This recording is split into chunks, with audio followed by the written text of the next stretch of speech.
kaligtasan po ng mga nakararami. Amen. So nakita po natin yung picture po na yan. Sa akin po kasi ay nabigay po yung pangalawa.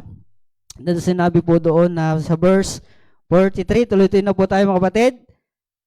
Tingnan nyo lang po sa inyo po mga Biblia. Sabi po sa Luke chapter 23 verse 43, And Jesus said unto him, Verily I say unto thee, today shall thou be with me in paradise. So nakita po natin mga kapatid na napakaganda ang mensahe ng salita ng Panginoon. At sabi po sa talata ng mga kapatid, pinamagatan ko nga po yan, ngayon ang araw ng kaligtasan. Amen? Sapagkat sa time po na yan, wala na po kasi magagawa yung nakapako sa krus.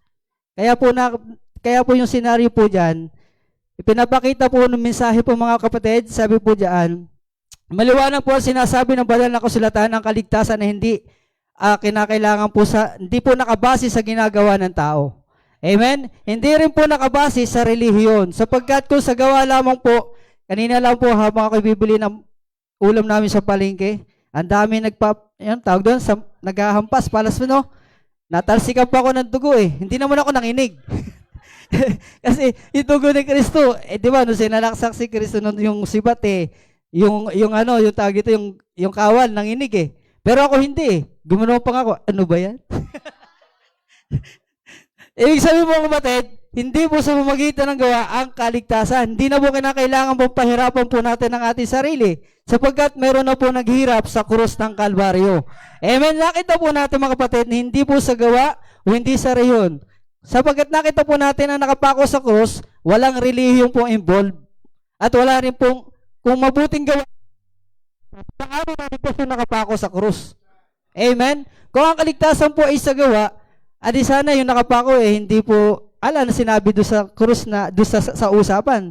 Kaya makikita po natin mga kapatid, tingnan po natin kung ano po ang sinabi po ng magnanakaw ng sa ating po Panginoon sa krus ng Kalbaryo. Yung kanila pong usapan, napakahalaga po diyan. Diyan na lang po natin tutukan. Kaya sabi po sa verse 42, sinabi po remember me. 'Di ba? Kanta ba ito ni Renz Berano?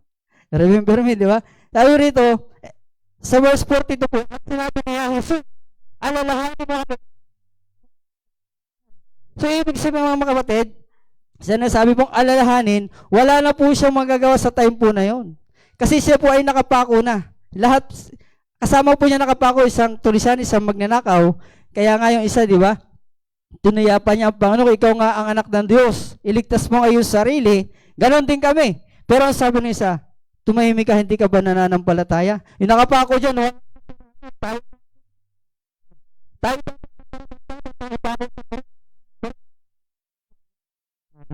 so makita po natin, kung paggawa ng babae, hindi nakakagawa ngayon, magnanakaw ngayon. So kung paano, di nga sumisamba siguro dahil nga, paano sasamba kung magnanakaw nga? So ibig sabihin po, wala pong magagawang mabuti.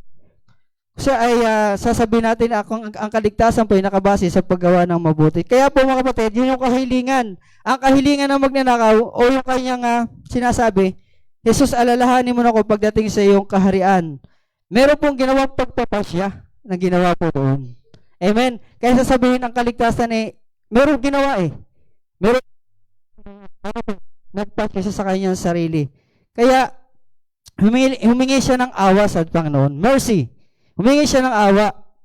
Kaya ang Panginoon po, sinabi ng magnanakaw na yun, Panginoon, alalahanin mo naman ako pagdating sa iyong kaharian. Kaya po makikita natin yung tugon ng Panginoon.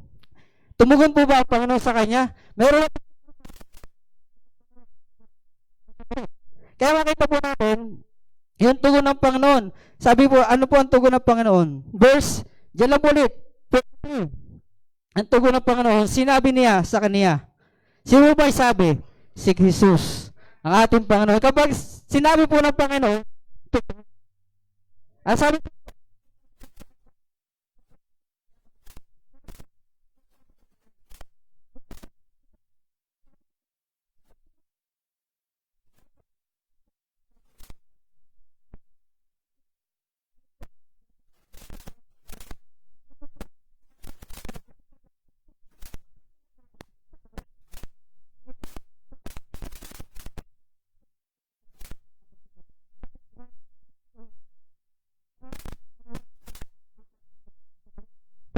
nakapagaling ng mga sakit.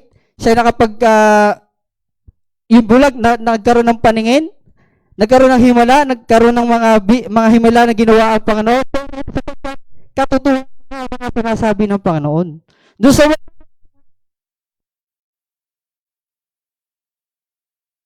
dapat ang pinanghawak sinasabi ni Kristo. Amen? Yun po yung katotohanan na sinasabi ng Panginoon. Kaya, pangalawang praise, nung po pangalawa, sabi yan, katotohanan sinasabi ko sa iyo. Sabi diyan sa pagkasunod, ngayon din. O, di ba? Ibig sabihin yung ngayon din, ang kaligtasan po, agad-agad. Mula ang tugon po ng Panginoon ngayon din. Amen? Pag sinabi ngayon din, ibig sabihin mo na ngayon din, agarang kaligtasan. Amen? Sa taong nananampalataya, sa at sa kaya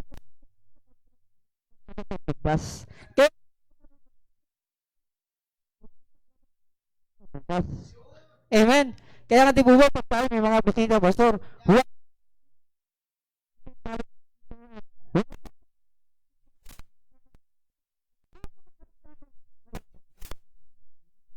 ang araw po ng kaligtasan, ngayon, hindi ang bukas, hindi ang mga susunod ng panahon. Bakit? Yung bisita mong kasama mo na yan, paglabas mo, kasama mo ba yan sa susunod na linggo? Paano isa sa inyong mawala? Diba? Kaya ang araw ng kaligtasan, napakahalaga sa time na dapat kinausap niya ang Panginoon, napalataya siya, na si Kristo namatay, siya inilibing at nabuhay na maguli. Amen? So,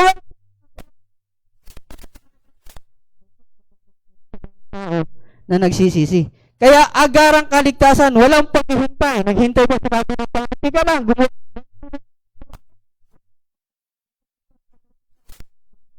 hindi na sinabi na yun. Sapagkat sila nga ay nakapako na sa krus, paano pa sila makakababa? Ang pinanghawak, ano nakapako? Yung katotohanan na sinasabi ng Panginoon. Diba? Sumakit na po diyan, walang paghihintay, walang pag-aalinlang. Hindi po nag-aalinlangan ng ating Panginoon. Agad-agad po niya sinabi, ngayon din kakasamahin kita sa aking paraiso. Ano pong kasunod? Kaya nga sabi sa 2 Corinthians chapter 6 verse 2, sapagkat sinabi niya sa panahong ukol kita'y pinakinggan, kasi andun na po pastor yung usapan dun eh. Kumbaga nagkaroon na sila ng usapan ng Panginoon. Sapagkat sinabi sa panahong ukol kita'y pinakinggan, at sa araw na pagliligtas kita'y sinakluluhan, narito ngayon ang panahon ukol, narito ngayon ang araw ng kaligtasan. Diba? Sinabi po ng Biblia, ngayon, hindi ang bukas. Kaya mga kapatid, kung may mga kaluluwa na tayo ay binila ng Panginoon para dyan, huwag mo nang palampasin, ay bukas na lang kayan. Busy kasi sila eh. Diba? Pag may habag mo yung kaluluwa niyan eh, mapupunta sa impyerno. Eh pinagpabukas mo, nabalitaan mo, kapatid, yung kausap mo, patay na pala. Bakit ganun? Sino may kasalanan? Kasalanan mo, hindi niya kasalanan yun. Bakit? Bulag siya sa kaligtasan. Ikaw na mayroon, bakit di mo ipamalita? Di ba? So makita po natin mga panood na ang kaligtasan hindi po ang susunod na araw, kundi ngayon ang araw ng kaligtasan. So, sunod po, di ba sabi niya, ngayon din, katotohanan sinasabi ko, ngayon din, pangatlo, kakasamahin kita. Ibig sabihin, nagkaroon na po ng usapan, relationship. Kaya ang kaligtasan po, not relihiyon, relasyon. Amen? Kaya ang kaligtasan po, hindi sa relihiyon. Nagkaroon po sila ng usapan. Kung bakit doon sila nagtanggapan eh. Di ba? So, Panginoon, alahanin mo naman ako pagdating sa karin. Sugod na pa, ngayon din. Di relasyon, not relihiyon. So, makita po natin ang kahalagahan ng relasyon. Kaya ang makapagliligtas, hindi work. Sapagkat sabi sa Ephesians 2, sa biyaya kayo naligtas, ito hindi sa inyong mga gawa. Sapagkat ang sino pwede magmapuri, magyabang. Amen? Kaya ang kaligtasan po, relasyon, not relihiyon. Amen? So makita mo natin, sa word na kakasamahin kita, personal na relasyon po natin sa Panginoon. Hindi lang lugar, kundi presensya ng ating pong Panginoon.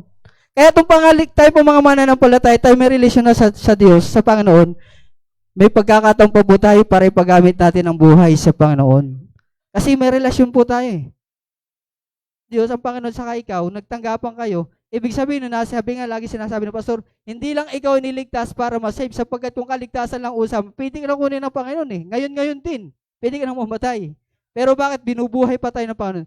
Gusto niyang pag-alabing pa yung relationship niyo sa Panginoon habang tayo nabubuhay pa sa mundong ito. Amen? So makita mo natin, last, sa paraiso. Doon ko lang, hinimay-himay ko lang, di ba? Kanina, katotohanan, sinasabi ko sa iyo, ngayon din, kakasamahin kita. And last, paraiso.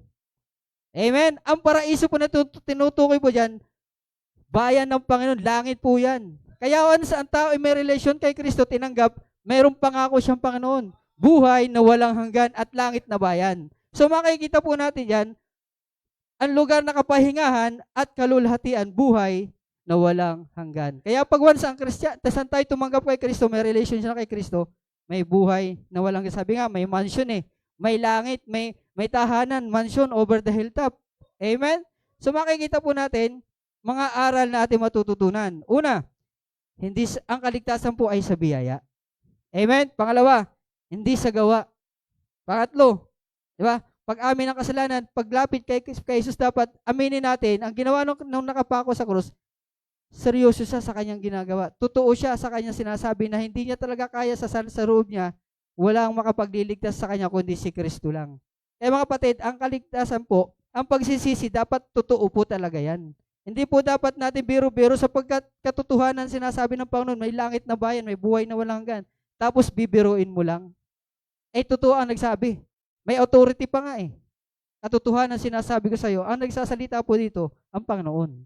Kaya po makita po natin, sa pag-amin ng kasalanan, paglapit kay Jesus, pananampalataya kay Jesus, siya lamang po ang daan at ang kaligtasan. Sabi sa John 46, ako ang daan, ang katotohanan at ang buhay. Sino man hindi makakaparoon sa Ama, kundi sa pamagitan ko. Sino po may sabi niya? Si Kristo pa rin po. Kaya po mga kapatid, conclusion, pinakita ni Jesus Christ, na kahit sa gitna ng paghihirap, siya pa rin ay tagapagligtas. Amen? Kabila na naghihirap, nakapako, pero wala mong magagawang Panginoon doon, nakapako na rin siya. Pero meron, tagapagligtas pa rin po siya. Kahit nakapako pa rin. Kasi ang hindi na nililigtas naman, hindi physical yung katawan spiritual yung kaluluwa. Ay niligtas ng Panginoon doon sa nakapako sa krus. Kaya po maraming salamat po mga kapatid. Ang kaligtasan